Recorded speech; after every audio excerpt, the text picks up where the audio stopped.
Fun. So here I am, my first video on YouTube. As you asked me to make a video on how to analyze a mock. एक इस तरह से आप अपनी कैसी भी डायरी मतलब नॉट नेसेसरीली छोटी या कोई भी बड़ी डायरी लेके जहाँ पे आप अपनी परफॉर्मेंस को ट्रैक कर सकते हो कि आपने क्या एनालाइज कर लिया है, क्या एनालाइज करने को रहता है, लाइक दिस। तो जैसे कि खाली बॉक्सेस दिखा रहे हैं कि मैंने कुछ एनालाइज नहीं करा है। अब मॉक एनालाइज करते वक्त करना क्या है? देखो, मॉक एनालाइज करते वक्त आपको बस ये देखना है कि आपने क्या गलत किया है और कहाँ पे आपकी गलतियाँ हो रही है। जैसे फॉर एग्जांपल ये तो थोड़ा रीजनिंग के कॉन्टेक्स्ट में अच्छा मॉक है। इसमें मैंने एक क्वेश्चन ये स्किप किया था, यूटिलिटेरियनिज्म इज टू कॉन्सिक्वेंस तो डियोंटोलॉजी इज टू व्हाट। तो ये मुझे डियोंटोलॉजी का मतलब ही नहीं पता था, तो I could not do this question. तो ऐसे क्वेश्चंस में वैसे मैं ये नहीं मानती कि मेरी रीजनिंग खराब है, मेरी वो कैप खराब है। खैर नेवर माइंड, इसका आंसर था ड्यूटी। ठीक है, तो अब जैसे आई हैव एनालाइज्ड दिस, फिर उसके बाद हम जाएंगे जो गलत किया है उसको देखेंगे। तो ये अभी मैंने ट्राई किया खुद से करने का, बहुत ही वियर्ड क्वेश्चन लगा मुझे। Normally what I do is कि पहले मैं स्क्रिप्ट क्वेश्चन देखती हूँ कि स्क्रिप्ट में मुझे क्या नहीं आया, उसमें क्या गलती थी। ठीक है, and then I go to the wrong questions कि मैंने उसमें क्या गलती करी है। तो लाइक दिस, अब यहाँ पे मैंने ये नोट डाउन कर लिया है। तो जैसे उसके सोल्यूशन में तो वहाँ तो बहुत कुछ लिखा था, मुझे उतना सबकी ज़रूरत नहीं थी, तो I have only like wrote the required information जो मुझे ज़रूरत थी। जब मैं जीके के क्वेश्चंस एनालाइज करती हूँ तो उसमें मैं सिर्फ ये देखती हूँ मैंने पहले क्या गलत किया है। तो नॉर्मली व्हाट हैपेंस इज कि जो क्वेश्चन मैं गलत करती हूँ मैं फिर उसका सोल्यूशन पढ़ती हूँ, ये जो नीचे डिटेल सोल्यूशन दिया होता है ये देखने के लिए कि मुझे क्या चीज़ गलत बता दी। अब अगर मैंने गलत किया है तो ऑब्वियसली मुझे किसी चीज़ में कन्फ्यूजन नहीं होगी, किसी फैक्ट में कन्फ्यूजन नहीं होगी, कुछ आता नहीं होगा या फिर इसीलिए मैंने गलत किया है। तो व्हाट आई डू इज़ कि मैं ये जो सोल्यूशन होता है ये सारा पढ़ लेती हूँ, तो इससे मुझे जो भी मेरी नॉलेज में गैप्स हैं आई बिलीव वो फुलफिल हो ही जाते होंगे।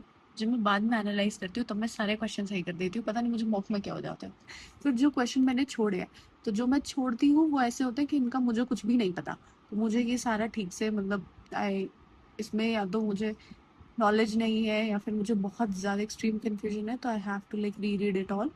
तो इसको मुझे बहुत ही ज़्यादा ध्यान से पढ़ना होता है। तो जीके के लिए व्हाट आई जनरली सजेस्ट है कि आपने जब एग्ज़ाम दिया है, आप मॉक दिया है, उसके तुरंत बाद ही आप एनालाइज कर लो। ओके, सो अब coming to the maths section, मैं मैथ्स कैसे एनालाइज करती हूँ। मैथ्स में मेरी अप्रोच ये रहती है कि जनरली ऐसा होता है मैथ्स में या तो आपका सोल्यूशन आ जाता है या नहीं आता। तो एक्यूरेसी मेरा ऐसा मानना है कि शायद सबकी ही ठीक रहती होगी। तो मैथ्स में अगर कभी कोई क्वेश्चन गलत जाता है तो पहले मैं देखती हूँ कि जो क्वेश्चन गलत गया उसमें क्या गलती, उसमें सिली मिस्टेक थी या मुझे कॉन्सेप्ट नहीं आता था। अगर सिली मिस्टेक होती है तो मैं बस ध्यान देती हूँ कि ठीक है, आई मेड दिस मिस्टेक। कभी कभी अगर मैं बहुत ही ज़्यादा सिली मिस्टेक कर दूँ तो I write down the question just to punish myself. और अगर मैं मतलब कॉन्सेप्ट में ही गलती होती है तो उसको लिख लेती हूँ। सिली मिस्टेक जनरली मैं क्वेश्चन नोट डाउन नहीं करती हूँ। तो फिर अब जो स्क्रिप्ट है उनमें मैं देखती हूँ कि क्वेश्चन जो है वो मुझे आता नहीं था या फिर क्योंकि भी सेक्शनल टाइमिंग है तो मुझे लगा कि शायद इसमें टाइम लगेगा तो मैंने स्किप कर दिया। तो फॉर एग्जांपल ये क्वेश्चन है, मैंने अभी करके देखा तो आई कुड डू इट। तो अब इसको मैं नहीं नोट डाउन करूँगी बिकॉज ये बेसिक था, मे बी मुझे लगा कि टाइम लगेगा। Again this question was also easy, पर मुझे लगा शायद इसमें टाइम लगेगा, तो पर मैंने किया अब and I could do it. और फिर उसके बाद आता है ये क्वेश्चन मुझे नहीं आता था तो फिर मैंने ये अपनी रजिस्टर में नोट डाउन कर लिया है, यहाँ पे जैसा आप देख सकते हैं। तो अब इसमें क्या होता है ना, टेक्स्ट बुक के सोल्यूशन में दो सोल्यूशन प्रोवाइड कराते हैं वो। एक होता है जो शॉर्ट ट्रिक्स होती है जिसमें, और एक होता है जिसमें वो बेसिक जो मेथड होता है नॉर्मल आपका टेक्स्ट बुक एनसीईआरटी वगैरह वाला वो होता है। तो अब जैसे फॉर एग्जांपल इसका मुझे जो शॉर्ट वाला मेथड था वो ज़्यादा कन्वीनियंट लगा तो मैंने वो लिख लिया। नेक्स्ट क्वेश्चन जो मैंने छोड़ा है इसका 11, this was also about compound interest. तो इसमें भी सेम था, इन्होंने सोल्यूशन जो दिया है शॉर्ट ट्रिक से भी दिया था बेसिक मेथड से। अब इसका मुझे शॉर्ट ट्रिक का मेथड नहीं समझ में आया तो मैंने क्या किया है कि मैंने जो पूरा लॉन्ग वाला मेथड होता है वो लिख लिया है। ठीक है, तो इस तरह से अब जैसे ये दोनों कंपाउंड इंटरेस्ट के क्वेश्चन है, पर इसका जो सोल्यूशन है वो थोड़ा शॉर्ट ट्रिक्स वाला है तो वो लिख लिया है, और इसका जो सोल्यूशन है वो लॉन्ग मेथड वाला है तो वो लिख लिया है। तो इस तरह से आपको जो कन्वीनियंट लगे आप उसके साथ जाओ, नॉट नेसेसरीली कि कोई पीयर प्रेशर में आके कि ये करना चाहिए तो आप वैसे करो।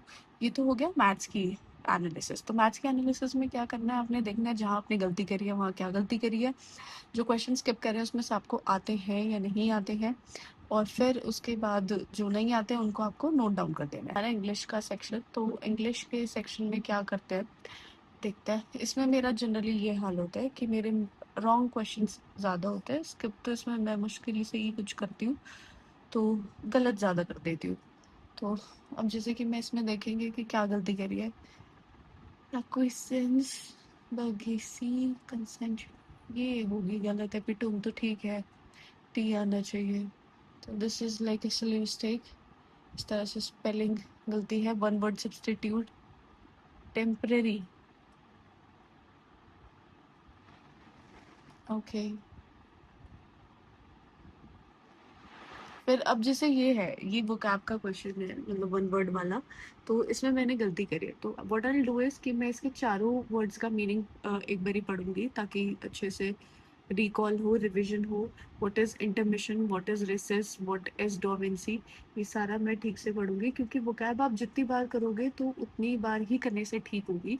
ठीक है। Now next question is this: had it not been for her timely intervention, the discussion might well have dashed into an evolved, devolved. Okay. अब जैसे कि मुझे लगा कि इसमें सोल्यूशन ये होना चाहिए, but this is the answer. तो अब इसका आई रीड लाइक पूरा सोल्यूशन कि इसमें क्या बताया है, मेरी कहाँ पे नॉलेज में, मतलब मुझे जो लग रहा था, मैं जिस लॉजिक से जा रही थी उसमें क्या गलती है, क्या एक्चुअली होना चाहिए। ठीक है। अब जैसे ये ग्रामर की क्वेश्चन है, ठीक है, तो अब हम देखेंगे कि इसमें मैंने मार्क किया था 1 विच इज रॉन्ग, थर्ड है। तो अब इसका जो सोल्यूशन है आई रीड दैट कि क्या मेरी नॉलेज में गलती है या फिर लॉजिक में गलती है, like this. So let me quickly summarise मैंने आपको जो कुछ भी बताया। पहले आपको मॉक को एनालाइज करना है जिस दिन आपने दिया, for the better grip on your mistakes. ठीक है। तो जितनी जल्दी आप मॉक रिवाइज करोगे तो आपको रिकॉल रहेगा कि मैंने क्या गलती करी थी और आप समझ पाओगे। Second, separate copy for every subject. तो अब जैसे मैं सेपरेट कॉपी कह रही हूँ, तो आपके जो मैथ्स की नोट्स के रजिस्टर है, अगर उसमें स्पेस है तो आप वहीं लिख लो। मेरी मैथ्स के नोट्स और जो मैं ये मिस्टेक करती हूँ मॉक में PYQ के, उनके सेम रजिस्टर है। ठीक है। पर सब्जेक्ट वाइज अगर आप अलग बनाओगे तो थोड़ा आपके लिए ठीक रहेगा। और फिर आपने एनालिसिस में क्या करनी है, पहले आप उन क्वेश्चंस को देखो जो आपने स्किप कर दिए और टाइम नहीं था बट आपको आते हैं। और अगर आपको वो आते हैं अच्छे से, बस टाइम की इशू की वजह से आप नहीं लिख पाए या नहीं कर पाए उसको सॉल्व, तो इसको आप नोट डाउन मत करो। फिर जो क्वेश्चन है स्किप में जो आपको नहीं आते थे उनको आप जरूर नोट डाउन करो, क्योंकि क्या होता है, मोस्ट ऑफ द एस्पिरेंट्स कुछ टॉपिक छोड़ के जाते हैं, तो उस केस में ये आपके लिए ठीक रहेगा कि बेसिक बेसिक आप कर लो। जैसे फॉर एग्जांपल कंपाउंड इंटरेस्ट मैं लास्ट ईयर छोड़ के गई थी, पर कंपाउंड इंटरेस्ट के अब मैं बेसिक जो क्वेश्चंस होते हैं वो मैं नोट डाउन कर लेती हूँ कि जस्ट इन केस क्या पता एक आधा कुछ क्वेश्चन सॉल्व हो जाए। रॉन्ग क्वेश्चंस में आपने देखना आपने उसमें क्या गलती करी है, and you have to pay attention अपनी मिस्टेक्स पर। सिली मिस्टेक्स कर रहे हो तो अवेयर रहो मॉक में। ठीक है। और अगर आप कॉन्सेप्ट में गलती कर रहे हो तो you need to revise the chapter. अब अगर किसी टॉपिक से आप रिपीटेड मिस्टेक्स कर रहे हो तो उस केस में आपने क्या करना है, तो अब जब आप मॉक एनालाइज करोगे तो आपको पता चलेगा आप कहाँ कहाँ गलती कर रहे हो। जब आपको पता होगा बार बार मॉक में एक किसी पर्टिकुलर टॉपिक से आपकी गलती हो रही है, चाहे वो जीके में है, इंग्लिश में है, या फिर मैथ्स में, रीजनिंग में, किसी में भी है, तो उस केस में उस एक टॉपिक के आपको PYQ करने हैं एंड डू देम थॉरली। ठीक है। ऐसा नहीं कि आपने 100 PYQ कर दिए, क्योंकि जब मैं PYQ करती हूँ तो 100 क्वेश्चन के बाद आई गेट अ कॉन्फिडेंस कि I can do this now. ठीक है। स्टार्टिंग के 100 to 150 में ऐसा लगता है कि ओ व्हाट इज दिस, ये वो, बट फिर बहुत ही इजीली होने लगते हैं। पर आपको पूरे उस टॉपिक के PYQ करने हैं। और PYQ कहाँ से कर सकते हैं आप, बुक से कर सकते हैं, मॉक से कर सकते हैं, जो आपको ज़्यादा बेटर लगे। पर अभी क्योंकि सेक्शनल टाइमिंग है तो आई हाईली रिकमेंड कि आप मॉक से करो, टाइम बाउंड मैनर में करो। It will increase your speed and accuracy. So that's it for the video. If you like this video, then please like, share, comment and subscribe to my channel. अब मैं next week I hope एक video लेके आऊँगी where I'll show my progress in the mock.